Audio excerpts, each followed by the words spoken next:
Entrepreneurs, business owners, professionals who seek excellence, bringing the business classroom to you. It's the Business Builders Show. Here's Marty Wolf. We still got a long way to go. Yes, we all got a long way to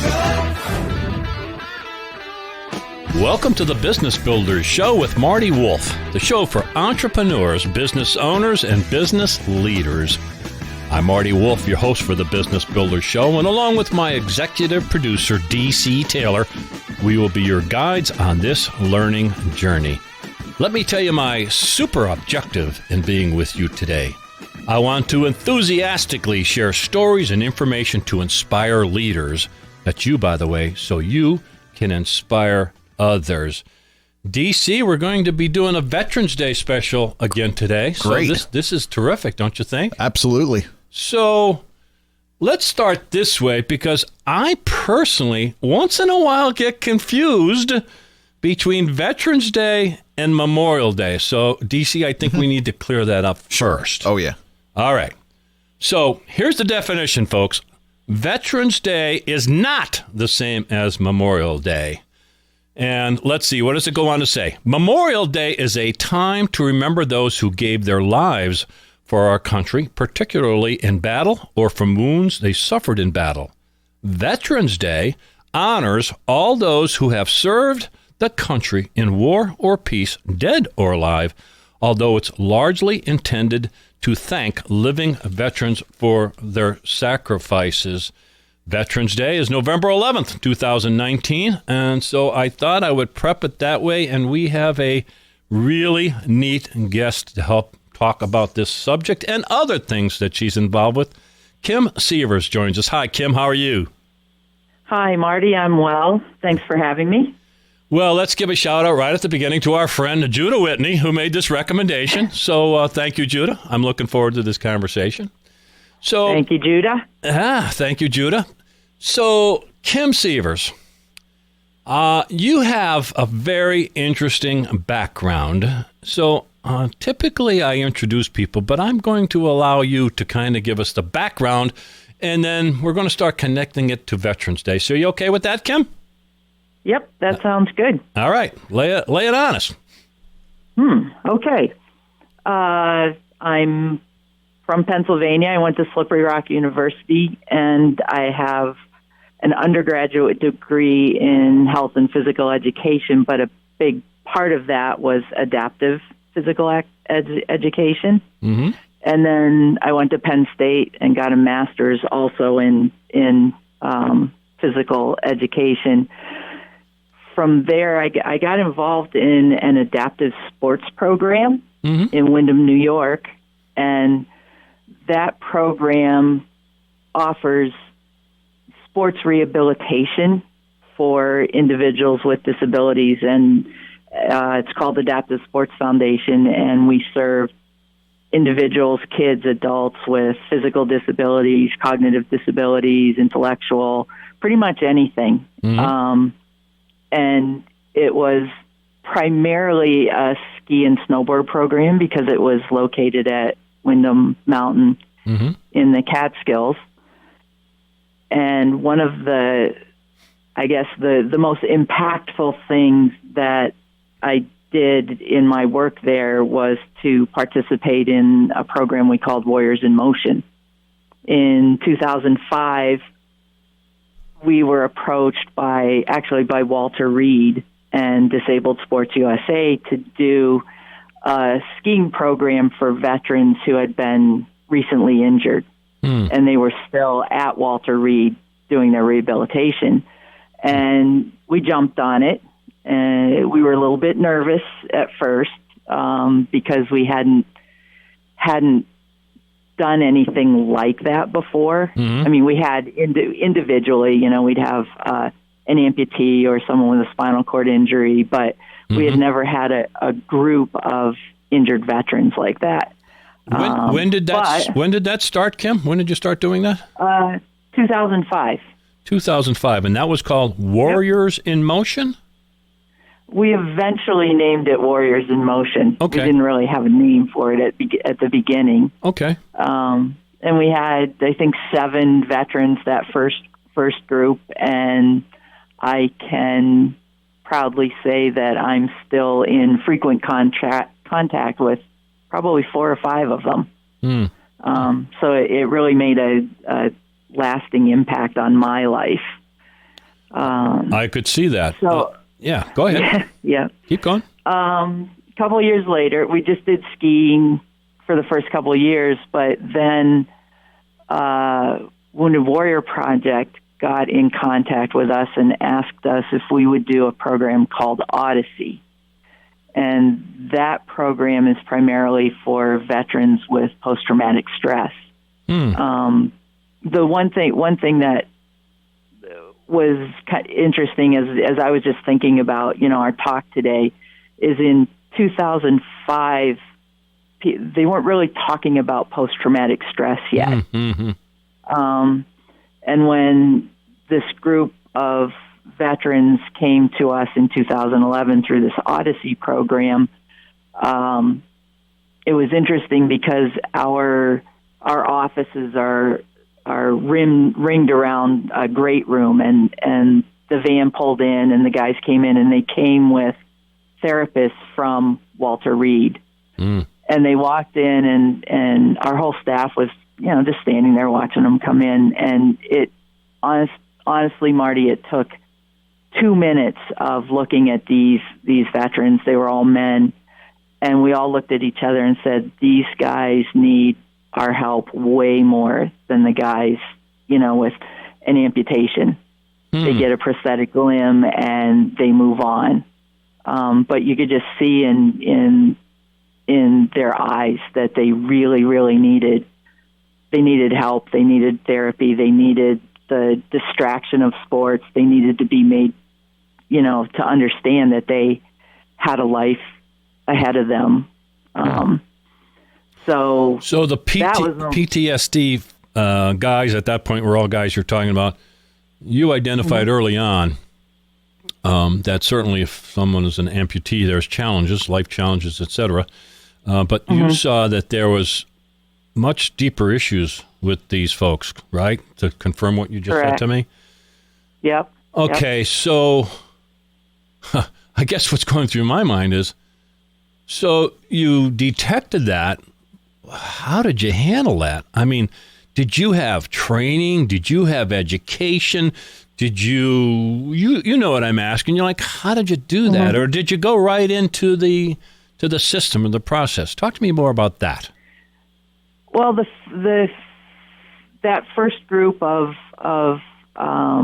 Odyssey, the veterans with post-traumatic stress, and one thing that may interest your audience is that the military and people who work with veterans with disabilities are trying very hard to identify the stress as post-traumatic stress, not post-traumatic stress disorder. It's an injury. It's a physical injury that they need to receive services for, things like that. But sure. So this group came in, and we didn't have a lot of training and background in dealing with traumatic stress, but there were therapists with them, and we kind of learned together with the veterans that were there, and after that, we made a very concerted effort to get our staff, get our volunteers as much training as we could on working with individuals with post-traumatic stress, because it's certainly not limited to veterans. We get a 10-year-old child who lost his leg in a boating accident. There's post-traumatic stress. Sure. Yeah. So my guest today is Kim Seevers, Seevers. Kim Seevers. Kim, how can people learn more about you and/or the programs? Do you have recommended websites or LinkedIn pages or anything like that we could learn more about you and/or the work that you're doing? Probably the most comprehensive website is Disabled Sports USA.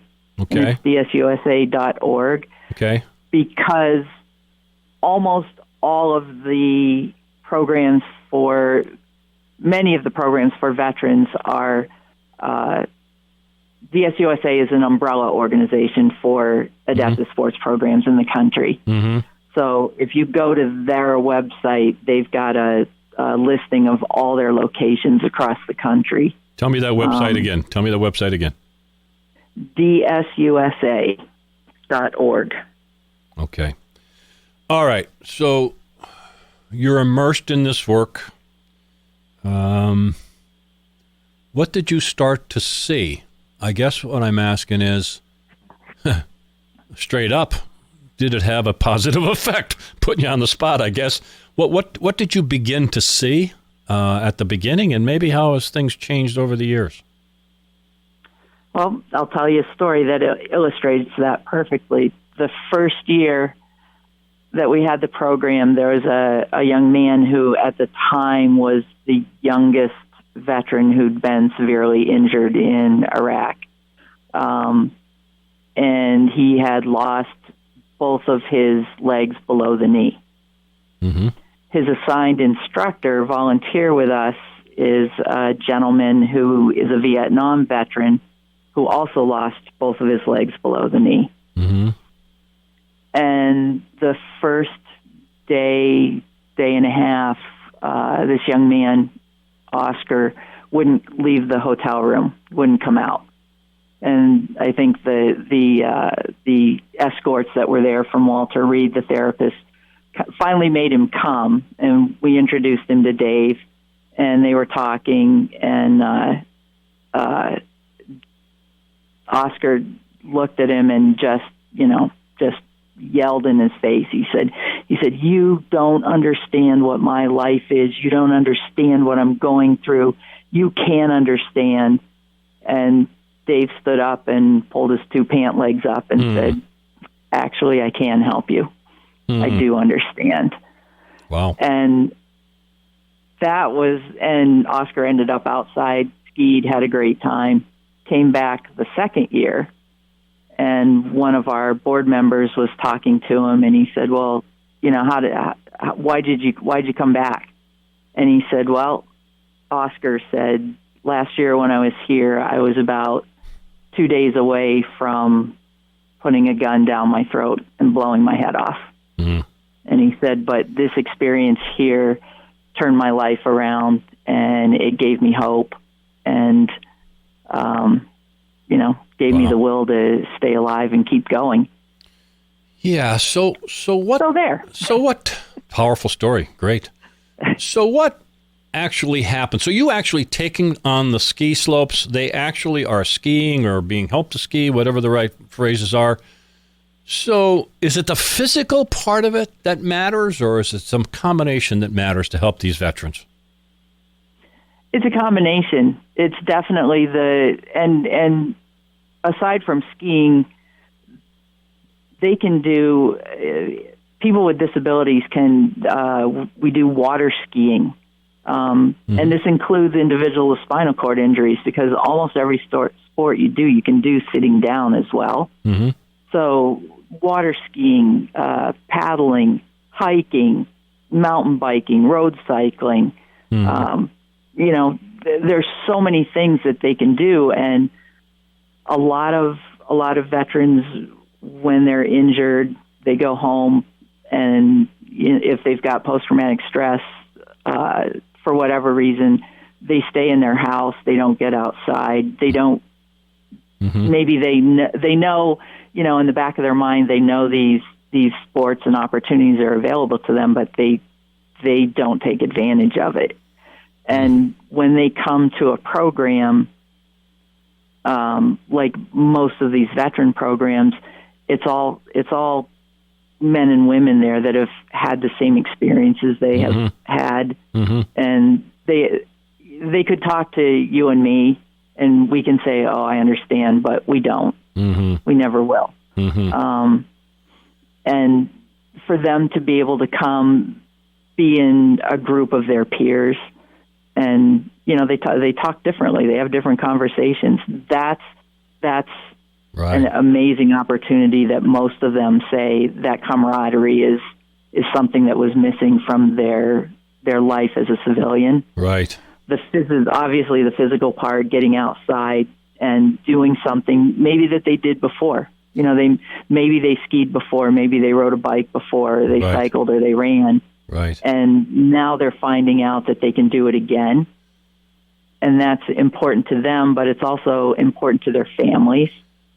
Very important. You Yes. know, when dad can get out and realize that he can go get a hand cycle and they can go for bike rides or they can go for hikes or whatever. So it impacts their self-esteem, their Right. their personal growth, Right. and their healing. Yeah, there you go. So now to be clear, this is for all veterans, PTSD or whatever challenges they might have, right? So it's across the board, right? Mm-hmm. Okay. Yep. And is this being offered all across the country, or is this one location? Tell me more about that. Oh no, it's I've got the VSUSA map pulled up in front of me, and it's got red pins everywhere. Okay, so tell me again the website, the whole name. DSUSA. I can't hear. Say that again. Actually, I'm looking at Disabled Sport USA. Disabled Sports USA. Plural. Okay. Disabled Sports USA. Okay. Mm-hmm. Disabled Sports. There are programs in Hawaii and Alaska. Okay. Got Tons of them on the East Coast. Okay. So you mentioned the word self-esteem. Is that almost one of the top things that happens? Is they just simply, through these conversations, through this physical activity, is that one of the key things that happen? Their self-esteem simply elevates? Is that one of the key things that happens, Kim? I think it is.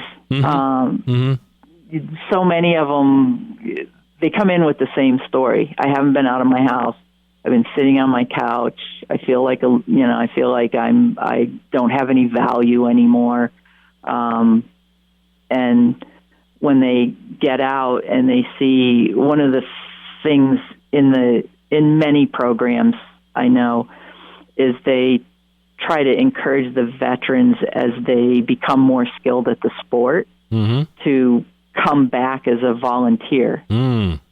And for someone who's newly injured to come in and see, okay, here's this guy who lost his leg a few years before me, and he's here mentoring me and helping me, get back on the horse and do something. And that gives them the confidence to go out in public and develop. Yeah. I can see that. So this is the Veterans edition of the Business Builder Show. And we're very proud and pleased that Kim Seevers is our guest. So, Kim, we need to wrap up. Believe it or not. It goes by fast, doesn't it? I can't believe it. Yeah. So there will be a lot of business people. There will be a lot of families that will listen to this program. So to kind of wrap up, what would you advise families of veterans or business people who are in contact with veterans that may be facing some of these challenges? What's the final message you want to give them? Well, I think it's important if they know a veteran who's struggling to do a little bit of research.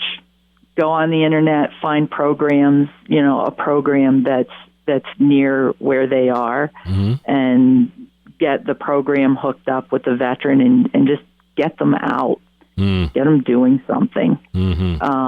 If it's getting them out on the golf course for a lesson or a round of golf, anything that gets them out, gets them moving, gets them back into the civilian life is huge. So again, Kim Seevers has been our guest. Kim, you're on LinkedIn, are you not, I think? I am. So Seevers, Kim R. Seevers. You can find her there. We did not do justice to Kim on her deep background, but our focus was on veterans. She has accomplished and done a lot, and that's why we wanted her on the show to give us her perspective and her work that she's doing with veterans on this Veterans Day edition of the Business Builders Show. So, Kim Seevers, thank you so much for being part of the show. Thanks for having me, Marty. I appreciate it. Thank you so much for listening to the Business Builders Show. To learn more about me, and I'm Marty Wolf, go to MartyWolfBusinessSolutions.com. That's MartyWolfBusinessSolutions.com. To learn more about Kelly Hoey, go to her website, which is jkellyhoey.co. That's jkellyhoey.co. And of course, you can find Kelly and Marty on LinkedIn and Twitter. A reminder, you can find all our Business Builders shows on iTunes, Spotify, and on your favorite podcast app. Bringing the business classroom to you. It's the Business Builders Show with Marty Wolf.